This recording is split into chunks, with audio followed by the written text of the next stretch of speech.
Angkor Wat, Camboya. El mayor monumento religioso jamás construido. La antigua civilización Jemer levantó este magnífico templo hindú hace 900 años. Cuando te acercas y lo examinas en detalle, es una auténtica obra maestra. El culmen del que fue un gran imperio. Es extraordinario a tantos niveles que resulta difícil de entender. ¿Por qué se construyó este inmenso templo en medio de la nada? ¿Y cómo es que sigue en pie tras siglos de abandono, invadido por los árboles y saqueado por las lluvias? Para desenterrar la verdad, exploraremos la estructura del templo piedra a piedra. Revelaremos sus cámaras ocultas y túneles perdidos para sacar a la luz los asombrosos secretos de la civilización perdida que construyó esta antigua maravilla. Desmontando la historia, el templo perdido de la selva. Angkor Wat, el templo más grande de la Tierra. Esta enorme estructura domina el paisaje selvático del norte de Camboya. Pero durante siglos, sus torres de arenisca y sus pasillos tallados se perdieron en el bosque, ocultos bajo un impenetrable dosel de árboles. Ahora los arqueólogos que estudian Angkor Wat están revelando sus secretos ocultos. Los trabajadores han despejado la zona de árboles revelando un complejo de templos que abarca más de 200 hectáreas. Y podría haber más. Los equipos de arqueólogos usan una innovadora tecnología láser para buscar la antigua ciudad perdida que creen debía rodear Angkor Wat. Otros expertos buscan pistas dentro del templo para resolver los misterios de cómo y por qué se construyó. Es perfecto en cuanto a sus tallas, en cuanto a sus dimensiones, en cuanto al ritmo de los espacios que contiene. Su construcción requería una visión extraordinaria. Los antiguos arquitectos diseñaron Angkor Wat para causar admiración y asombro. Una majestuosa escalera conducía a los peregrinos hasta un magnífico atrio central, donde se encontraban cara a cara con Vishnu, un ser supremo de la fe hindú. 5 imponentes torres de piedra se alzaban sobre sus cabezas, simbolizando el sagrado monte Meru, hogar de los dioses. Construido con 500.000 de toneladas de piedra, Angkor Wat es una espectacular recreación del cielo en la tierra. Pero ¿por qué los antiguos camboyanos construyeron este templo mucho más grande que cualquier otro? El conservador Simon Warrack lleva décadas investigando Angkor Wat y los templos circundantes. Cree que la respuesta a este misterio radica en decodificar las intrincadas tallas que adornan las paredes del templo. Estamos en el tercer recinto del templo de Angkor Wat, donde podemos encontrar unos 800 metros de bajorrelieves. Las tallas cuentan la historia de la antigua civilización que construyó el templo, la Jemer. Representan las victorias militares del ejército y nos ofrecen la imagen de un gran gobernante, el rey Suryavarman II. Estamos frente al rey Suryavarman II. Este es el primer retrato que se hace de un rey Jemer en la historia de su civilización. Está sentado en su regio trono rodeado de consejeros y ministros, varios hombres santos y maravillosas sombrillas para protegerlo del sol, abanicos, matamoscas, todos los objetos propios de la realeza. Cabe destacar que el rey Suryavarman no heredó el trono, sino que le arrebató el poder a su tío abuelo. Y Simon está convencido de que el enorme tamaño de Angkor Wat era una gran declaración política para conquistar a sus nuevos súbditos. Aquí tallado tenemos el mensaje que el rey quería transmitir a su pueblo. En cierto modo, esto es el anuncio de campaña de Suryavarman II.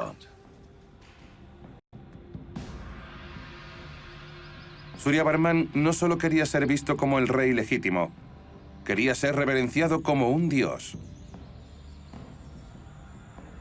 Así que construyó un templo con un secreto extraordinario que lo vincula a los cielos.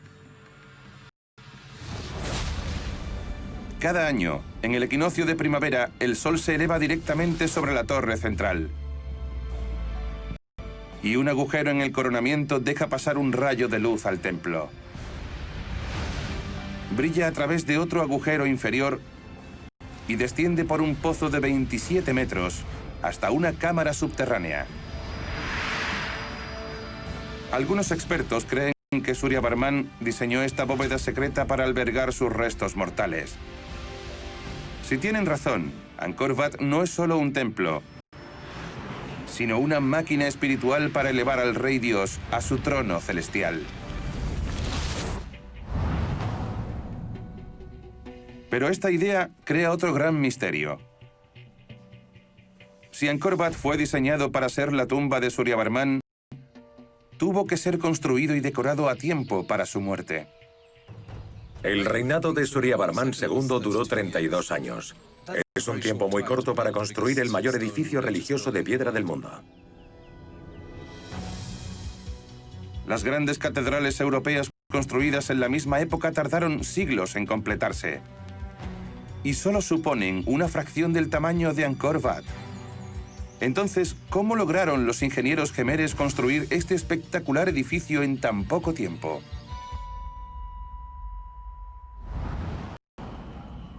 Simon cree que la solución podría estar en el elevado número de mano de obra. Para poner a prueba su teoría, visita otro templo jemer, Phnom Baken, donde un equipo de canteros está reconstruyendo la pared suroeste del templo. Simon experimenta tallando un bloque de piedra arenisca. Quiere averiguar cuánto tiempo habría tardado el obrero jemer en hacer este mismo trabajo hace 900 años. Dar forma a la piedra con un cincel y un mazo era un trabajo duro, y lo llevaban a cabo los equipos menos cualificados. Para asegurarse de que los bloques estuvieran alineados entre sí, tenían que cincelarlos y luego lijarlos hasta dejarlos perfectamente lisos. Lo más incómodo de este tipo de trabajo es, por supuesto, el calor y el polvo. Simon es un experto cantero y, a pesar de ello, tarda más de 2 horas en preparar el bloque para la pared del templo. Esto de aquí es un bloque relativamente pequeño, puede transportarse a mano. Los bloques de Angkor pesan hasta 10 toneladas y fueron colocados in situ para luego trabajarlos a mano. Es una tarea tan monumental que resulta difícil imaginarla. Simon sospecha que un cantero jemer habría tardado unas 8 horas en preparar cada uno de los bloques empleados para construir Angkor Wat. Y con 5 millones de bloques para levantar Surya Varman, habrían sido necesarios miles de canteros trabajando a diario para completar el templo durante la vida de Surya Varman. Y eso solo habría sido una fracción de la mano de obra. El rey también necesitaba a hombres que extrajeran y transportaran los materiales a la selva. Haciendo un sencillo cálculo, se puede averiguar que a diario llegaban entre 200 y 300 bloques al lugar. Y eso es casi imposible de concebir.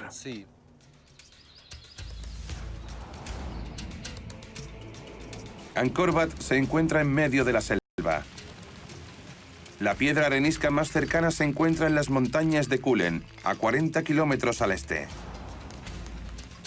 La investigación arqueológica ha revelado que los jemeres excavaron canales para unir los ríos y así crear una ruta de transporte directa al lugar de la construcción. Hicieron balsas de bambú para llevar los bloques de arenisca y la corriente los llevó hasta Angkor Wat. Este sistema proporcionaba un suministro constante de piedra arenisca a un ejército de constructores que trabajaban incansablemente para erigir el templo.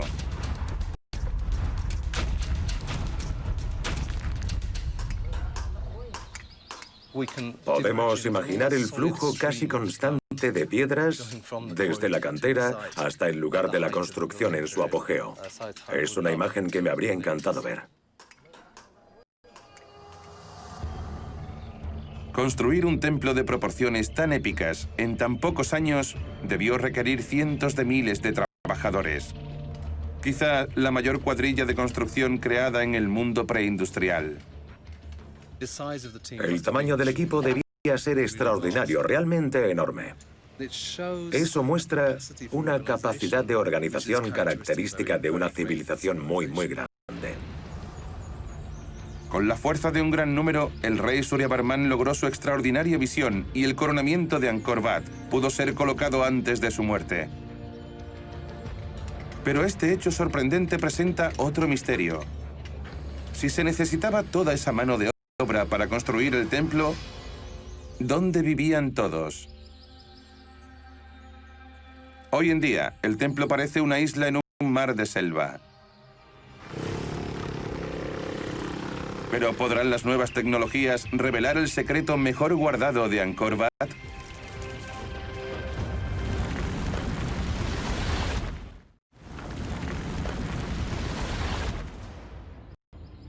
Hoy en día, los turistas se maravillan ante el esplendor de Angkor Wat y su enorme foso. Diseñado para glorificar el gobierno de un ambicioso rey, contiene centenares de columnas magníficas y sus paredes y torres están decoradas con miles de tallas exquisitas. Pero hace 900 años debía verse aún más magnífico. Sus techos estaban cubiertos con pan de oro. Cada puerta estaba coronada con finas tallas de oro. Al igual que las piezas centrales, las 5 torres de loto también cubiertas de oro que reflejaban la luz del sol, brillando como faros a través de la selva. Se necesitaron cientos de miles de trabajadores para construir este lujoso monumento. Pero en la actualidad no se aprecia ningún indicio de que existiera una ciudad a su alrededor.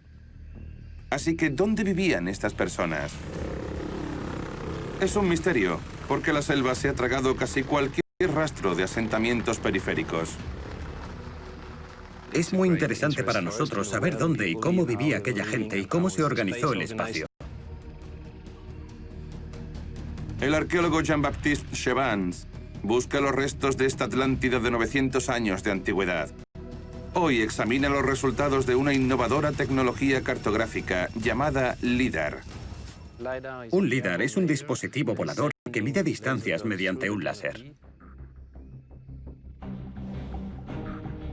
Los rayos láser exploran el suelo, cubriendo cada centímetro, y lo despoja de todos los árboles y arbustos para revelar el verdadero paisaje bajo la densa vegetación. Las investigaciones de Jean-Baptiste revelan algo asombroso. Este es el templo de Angkor Wat con los fosos. El LIDAR nos da una nueva visión sobre los asentamientos que había alrededor de los templos. Angkor Wat y su foso cuadrado parecen estar rodeados por una cuadrícula de carreteras y edificios antiguos. Si nos alejamos, vemos que básicamente cubren toda la región de Angkor. Jean-Baptiste quiere comprobar algunas de las características recogidas mediante el escaneo láser para ver si son realmente los restos de una ciudad antigua. Un proceso llamado verificación sobre el terreno. El GPS nos permite descargar los datos del LIDAR relacionados con lo que creemos que eran antiguos montículos o diques. Así podemos localizar exactamente dónde estamos y ver si esos puntos altos y bajos se corresponden con lo que hay en el suelo. Siguen la señal GPS adentrándose profundamente en la selva. Jean-Baptiste busca elevaciones extrañas en el suelo de la selva. Estas elevaciones podrían ser los restos de las plataformas sobre las que los Jemeres construían sus hogares. Aquí hay un dique de tierra. Se puede ver perfectamente. Hay una parte más baja y dos más altas, lo que se corresponde con el espacio que hay entre dos muros de contención. Esto es algo que no se había visto nunca. El equipo lo examina minuciosamente, buscando pruebas de que estos montículos fueron construidos por el hombre. Estamos junto a una plataforma de tierra, pero lo más interesante es que tiene restos de una construcción arquitectónica, ladrillos. Es una prueba de que aquí había una construcción. Pero este monumento no es único. La verificación sobre el terreno ha confirmado que una ciudad gigante rodeaba el templo de Angkor Wat. Las casas llenaban el espacio entre el templo y el gran foso. Y otras cientos de miles se extendían más allá, cubriendo el paisaje.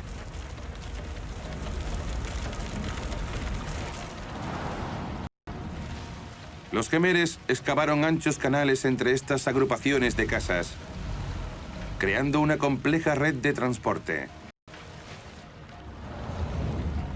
Esta inmensa metrópolis abarcaba más de 1000 kilómetros cuadrados y era el hogar de 750.000 personas.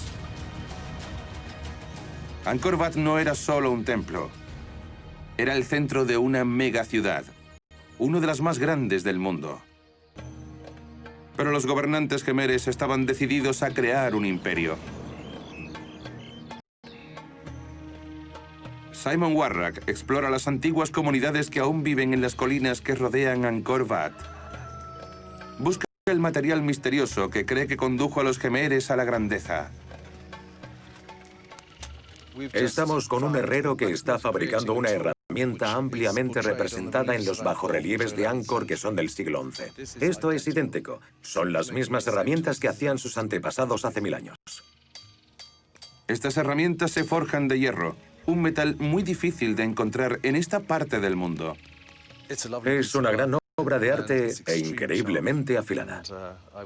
Podría darle buen uso. ¿Pudo el hierro ser el arma secreta del Imperio Jemer? El hierro habría sido el material perfecto en aquella época. Podían afilarlo y hacer un grueso cincel para cortar grandes trozos de roca a la hora de tallarla. También se le podía dar una punta fina para trabajar los detalles que vemos en Angkor. Si los jemeres tenían acceso a grandes cantidades de hierro, podrían haberlo usado para impulsar todos los aspectos de su cultura, desde la construcción hasta la agricultura y, sobre todo, la guerra. Las armas de hierro explicarían cómo el Imperio Jemer se extendió tan rápidamente, conquistando todo el sudeste asiático en tan solo 22 años. El ejército era algo extremadamente importante, ya que les permitió expandirse y crear un imperio de un tamaño como el suyo. La abundancia de hierro transformó a los jemeres de una simple civilización a un poderoso imperio. Pero ¿cómo podemos saber si tenían acceso a este raro y milagroso material? Los arqueólogos han descubierto una pista crucial oculta dentro de los bloques de piedra arenisca que conforman Angkor Wat. Los jemeres no utilizaron mortero. Sorprendentemente, su gran templo está unido por hierro. Unos curiosos agujeros en la piedra revelan cómo lo hicieron. Estas son las cicatrices que dejaron los saqueadores que rompieron la piedra para extraer las abrazaderas de hierro. Diseñadas para mantener las piedras unidas, se colocaban entre los bloques de arenisca y debía haber miles de ellas. Pero ¿de dónde sacaron los jemeres todo este hierro y cómo pudieron permitirse usar tanto en el templo? Asombrosamente, no hay mineral de hierro en los alrededores de Angkor Wat. Esto presenta otro rompecabezas que los expertos intentan resolver. Estamos a 1,5 kilómetros al sur de Nom Dek, que literalmente se traduce como la montaña de hierro. Es una zona realmente importante, porque hay una serie de montículos cubiertos de escoria que creemos que eran lugares donde se producía hierro. El arqueólogo Mitch Hendrickson cree que los Jemeres confiaban en las habilidades especializadas de una tribu conocida como Kui, que vivía a 130 kilómetros de Angkor Wat. Quiere investigar los montículos para hallar signos de las antiguas herrerías de los Kui, pero primero necesita permiso espiritual. Antes de iniciar cualquier excavación, debemos hacer una pequeña ceremonia. La tradición local dice que si no lo limpias de espíritus, pueden suceder cosas malas, tanto a ti como a los dueños de la tierra. Así que es mejor contentar tanto al mundo espiritual como al cultural. Mitch cree que los Kui eran una de las pocas tribus con recursos y conocimientos para producir grandes cantidades de hierro. Pero ¿cómo terminó este valioso metal en manos de los Jemeres? La relación entre las dos culturas era casi una forma de intercambio. No lo sabemos con exactitud porque no hay registros escritos y estamos intentando entender cómo se comerciaba con el hierro entre la fuente y el consumidor. Para demostrar su teoría, Mitch y su equipo trabajan duro intentando descubrir evidencias de la producción de hierro en el apogeo del Imperio Jemer. Despejando la vegetación, Mitch hace un hallazgo crucial. Lo que tenemos aquí son surcos de escoria fundida que se vierten durante el proceso de fundición. En el interior queda lo que se llama una zamarra, que es el hierro forjado. La escoria es una clara señal de que estos montículos eran antiguamente lugares de producción de hierro a gran escala. Esta es la trinchera 2, que se encuentra en la parte superior del montículo. Elegimos este lugar por dos razones. La primera es que esperábamos encontrar los restos de un horno. Y efectivamente, esto es el contorno de uno de estos hornos. Podemos ver el interior y el exterior, que siguen esta forma de herradura. El hierro se fabricaba en su interior. Por estos tubos largos de arcilla, llamados tullers, metían aire en el horno, lo que permitía el proceso de reducción. Los descubrimientos de Mitch son la prueba de que los antiguos Kui fundían el hierro a gran escala. Construían sus hornos de carbón con arcilla local y usaban gigantescos fuelles para alimentarlos con oxígeno, manteniéndolos a temperatura constante de 1800 grados. Llenaban los hornos de pepitas de mineral de hierro y tras 15 horas lo abrían para recuperar los trozos de hierro. Mitch espera que los otros montículos de la zona estén llenos de restos similares de la extensa industria de hierro de los Kui. Este es uno de los 12 montículos que hay en las inmediaciones. Tal vez había cientos de hornos operando aquí y otros cientos en las poblaciones cercanas.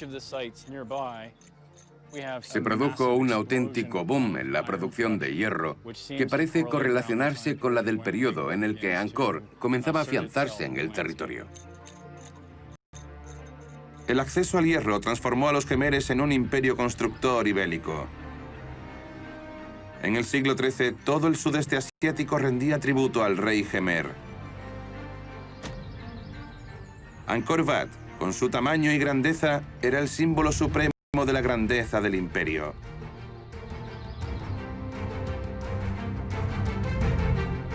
Pero los antiguos Jemeres se enfrentaban a un desafío monumental. Angkor está asentado sobre un blando suelo arenoso, y para mantener su preciada joya en pie, necesitaban una solución de ingeniería de una escala sin precedentes.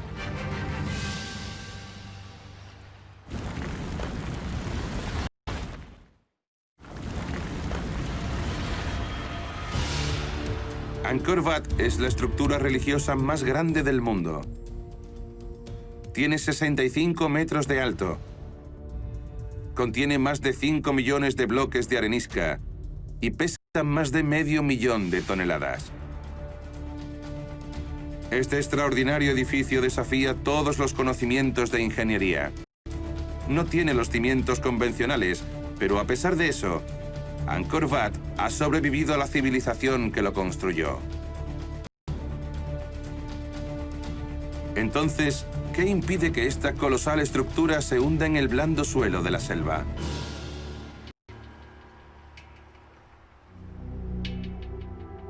Las erosionadas paredes del templo revelan una posible pista.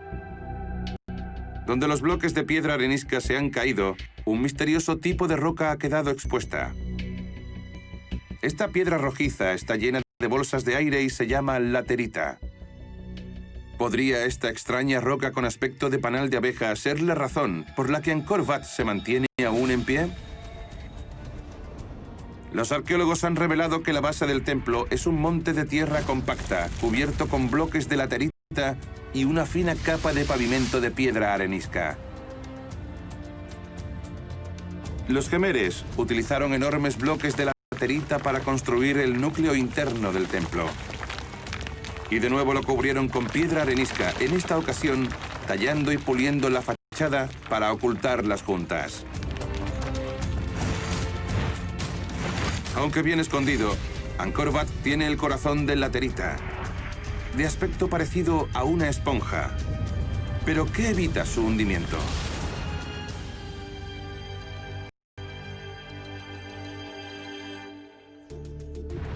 La experta en restauración Ginebra Boato busca pistas en este templo jemer no muy lejos de Angkor Wat.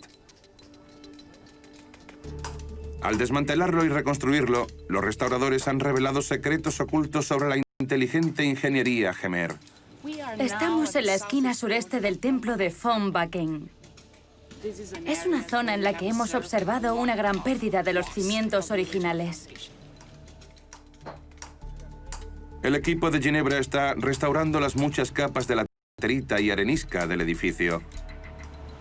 Es una buena oportunidad de investigar por qué los jemeres escogieron esta extraña combinación de materiales de construcción.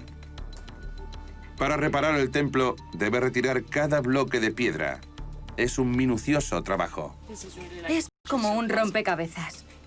Cuando tenemos que organizar un número tan grande de piedras, es necesario llevar un meticuloso inventario de los bloques. Los numeramos para poder quitarlos, desmantelarlos, limpiarlos, tratarlos y luego volverlos a colocar en el mismo lugar de donde los quitamos. Cada bloque de la capa interior de laterita debe ser restaurado antes de volver a ser colocado en la pared. Sorprendentemente parece que el peso no es la respuesta. La laterita resulta ser tan pesada como la piedra arenisca, a pesar de su apariencia de panal de abeja. Pero si los antiguos jemeres no usaban laterita para evitar que Angkor Wat se hundiera, ¿por qué la usaban? La laterita es muy fácil de tallar y esculpir en forma de bloque. Creo que esta es una de las razones por las que el uso de laterita estaba tan extendido y por qué se empleó tanto, especialmente como material de relleno.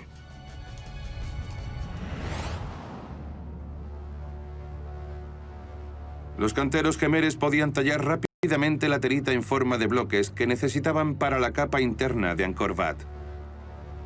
Ginebra ha resuelto el misterio del núcleo del panal de abeja de Angkor Wat, pero sigue sin entender por qué el gran templo no se ha hundido en el blando suelo arenoso.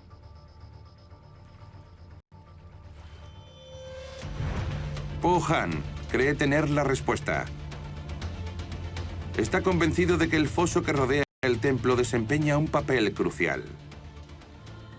El foso de Angkor Wat contiene alrededor de 2 millones de metros cúbicos de agua.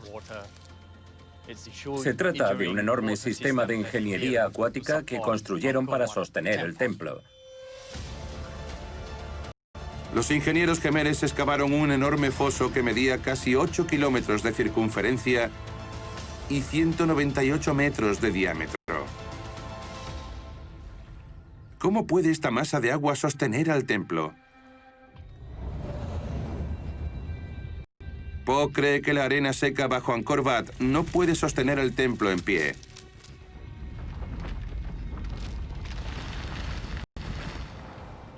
Pero el agua mantiene los granos de arena unidos, haciendo que el suelo se vuelva tan duro como el hormigón y soportando los millones de toneladas de peso.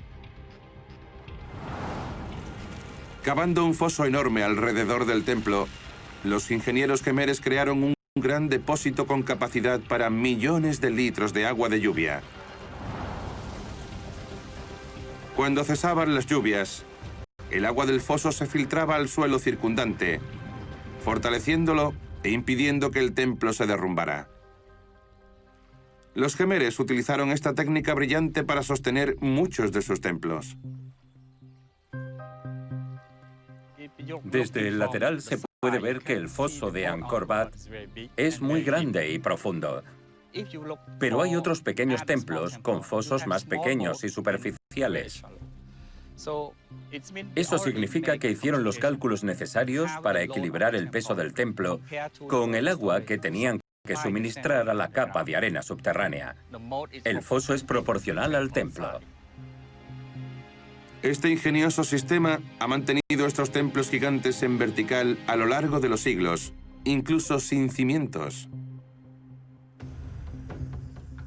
Los arqueólogos creen que este control tan preciso del agua posiblemente se extendiera a todos los aspectos de la vida, desde la agricultura hasta el transporte e incluso la religión.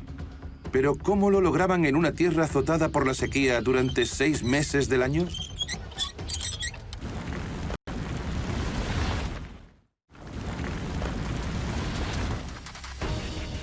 La civilización que construyó Angkor Wat desapareció misteriosamente hace 400 años. Los historiadores tienen que buscar pistas sobre su cultura perdida en los templos que dejaron atrás y el paisaje ritual circundante. Simon Warrack se encuentra río arriba buscando los orígenes de la obsesión casi religiosa de los gemeres por el agua. El agua está en el corazón del increíble éxito de la civilización Gemer. La gestión del agua y, por lo tanto, la naturaleza sagrada del agua. Por eso aquí arriba, en el monte Kulen, encontramos un río donde el lecho ha sido tallado con cientos de lingams. Aquí se pueden ver perfectamente varias filas de ellos.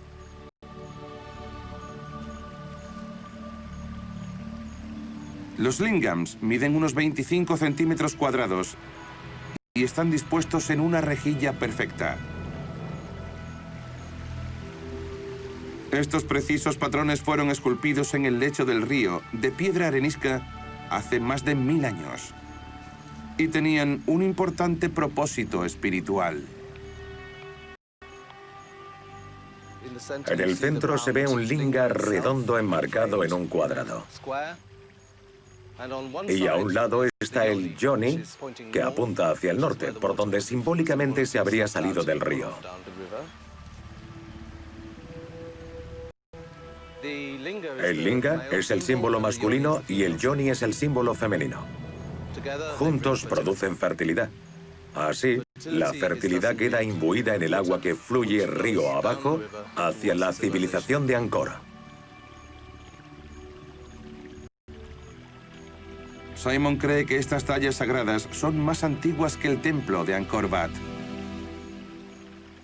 Los lingams daban un significado espiritual y buena suerte al agua, que a su vez proporcionaba mayores beneficios a la gente de la ciudad de Angkor en las tierras bajas.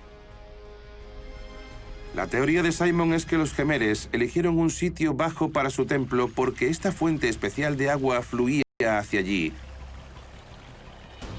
Y los arqueólogos han descubierto nuevas pistas relacionadas con la obsesión gemer por el agua, ocultas dentro del propio templo.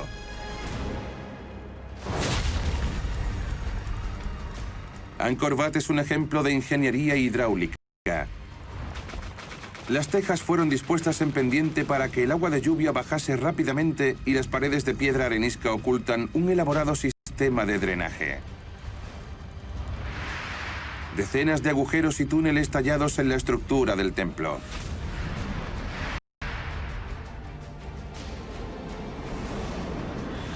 La lluvia que caía sobre la estructura de Vishnu se convertía en agua bendita y fluía hacia el exterior para que los adoradores pudieran lavarse con ella. Pero ¿por qué tenía el agua tanta importancia para la cultura gemer?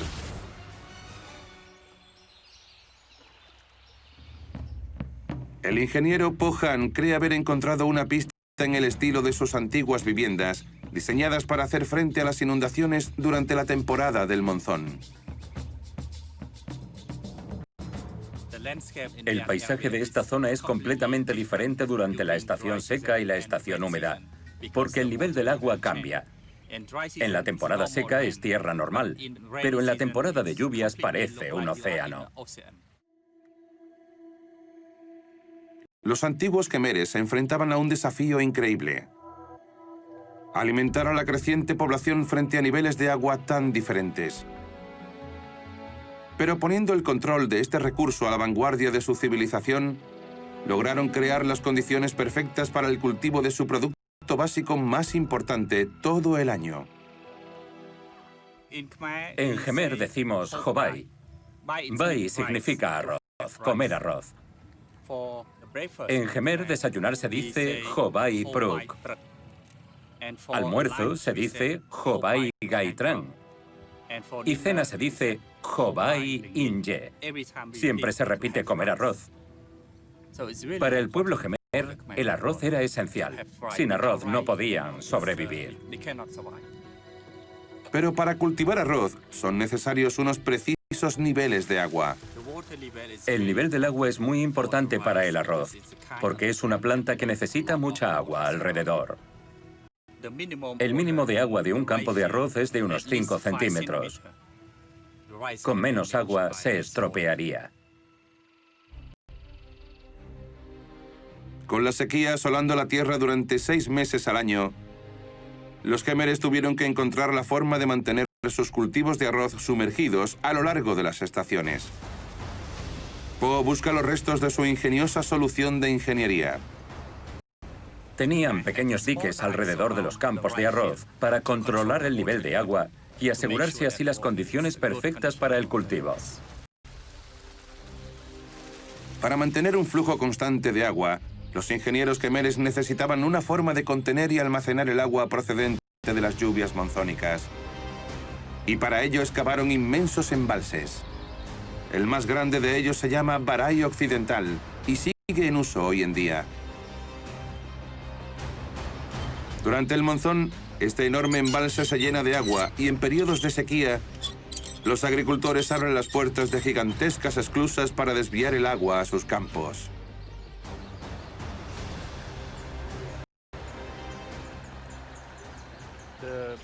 La esclusa del Barai Occidental libera el agua al canal secundario y de este pasa a un tercer canal para la irrigación de esta zona. La red de canales que se usa hoy en día representa solo una pequeña fracción del ingenioso sistema de riego Jemer. Justo al norte de Angkor, desviaron el río Puok hacia el canal de Siem Reap, que alimentaba los enormes embalses. Excavaron una vasta red de canales y canales de riego para transportar personas y mercancías a través de la inmensa metrópolis y suministrar agua a los arrozales, lo que provocó una explosión en la producción de arroz.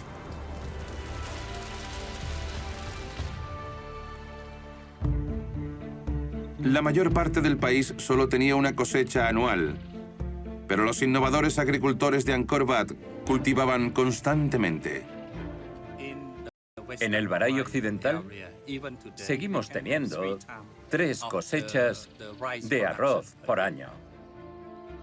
Una vez más, los jemeres domaron los elementos y convirtieron la tiranía del monzón en una ventaja.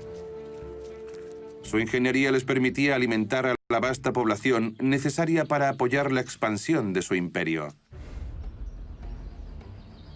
El gran rey Jemer Suryavarman II construyó Angkor Wat como símbolo de su condición divina. Con sus magníficas torres de loto y tallas de diosas hindúes, el templo era una recreación del cielo en la tierra. 9 siglos después, sigue siendo el centro espiritual de Camboya.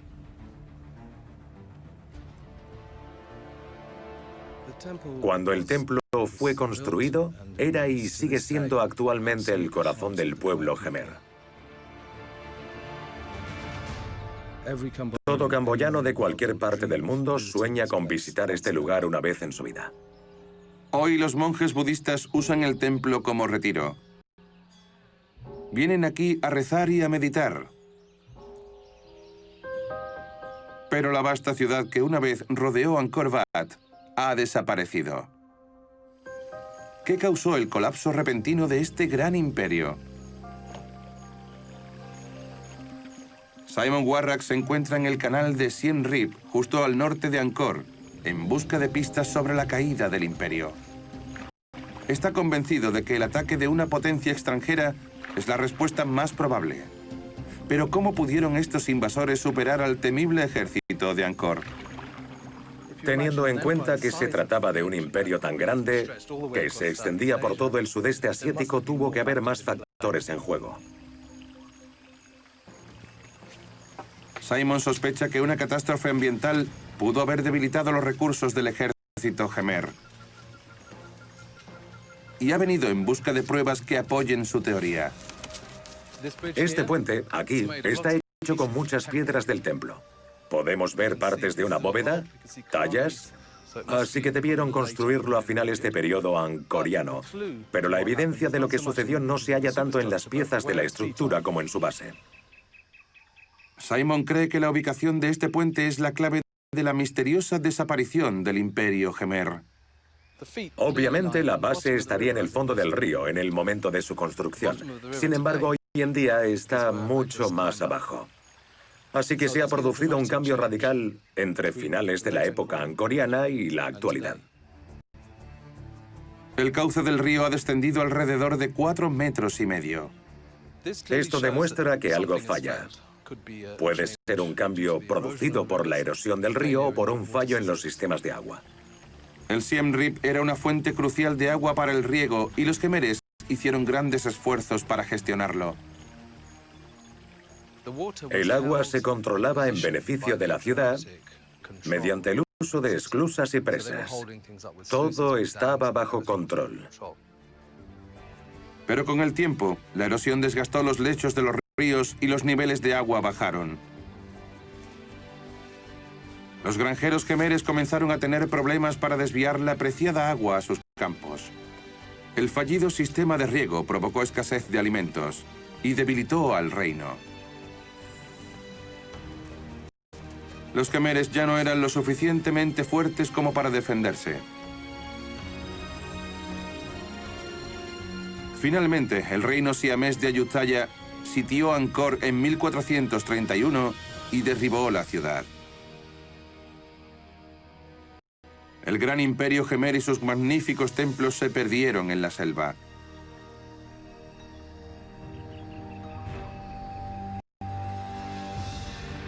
Pero a pesar de la caída de la ciudad que lo rodea, Angkor Wat sigue siendo el corazón mismo de esta nación.